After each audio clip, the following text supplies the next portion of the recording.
Merci, monsieur le maire. Avec vous, c'est clair.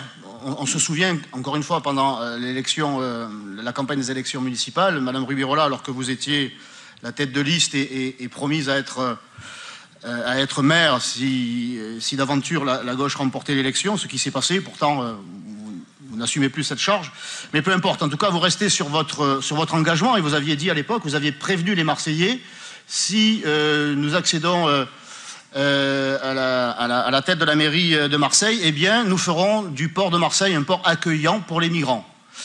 Donc avec vous, c'est clair, on n'est pas surpris. Je dirais presque que c'est tout à votre honneur que de respecter vos engagements de campagne, même si celui-là, nous aurions préféré que vous ne le respectiez pas. Donc, fidèle à votre engagement, vous souhaitez, encore une fois, que les impôts des Marseillais, à hauteur de 30 000 euros, 30 000 euros aillent dans les caisses ou dans les cales de l'association SOS Méditerranée, dont on connaît l'action que d'intervenir en Méditerranée pour sauver, dites-vous, les migrants, les clandestins qui manifestement ne veulent pas participer au conflit dans leur pays, préfèrent laisser leurs familles, leurs enfants et leurs parents pour venir sur les côtes européennes, parce qu'on le voit sur les images, hein, ce sont à 90% des hommes de 25 à 35 ans, démunis de tout, sauf de leur portable, toujours un portable à l'oreille, et qui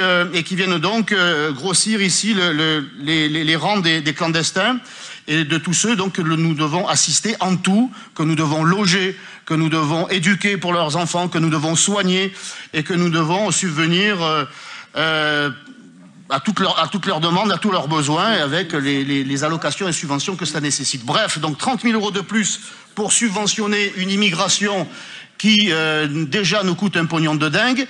Quant à l'association elle-même, et les associations, les ONG, leur action a été dénoncée en partie par le président de la République lui-même, Emmanuel Macron, et son ministre de l'Intérieur de l'époque, Christophe Castaner, qui faisait savoir, selon eux, que certaines associations se faisaient les complices des passeurs, parce qu'on le sait. Je me suis rendu, si vous me permettez encore 1 ou 2 minutes d'intervention, très rapidement, je me suis rendu, qui est-ce qui aboie là-bas?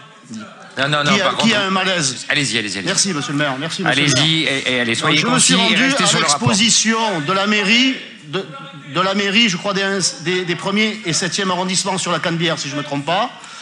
Une exposition il y a quelques mois, justement, sur les migrants, sur l'action d'SOS Méditerranée. Et il était très clairement expliqué le parcours de l'un d'entre eux qui subissait l'intervention mafieuse de son point de départ jusqu'à quasiment son point d'arrivée. Donc, même le président de la République et le ministre de l'Intérieur de l'époque s'en sont émus et l'ont dénoncé. SOS Méditerranée qui n'hésite pas à pénétrer dans les eaux libyennes, ce dont se plaignent les autorités libyennes. En dehors de ça, sur la forme, monsieur le maire, et je conclus, je voudrais que vous sachiez que je porterai ce rapport devant le tribunal administratif, car vous allez au-delà de vos compétences.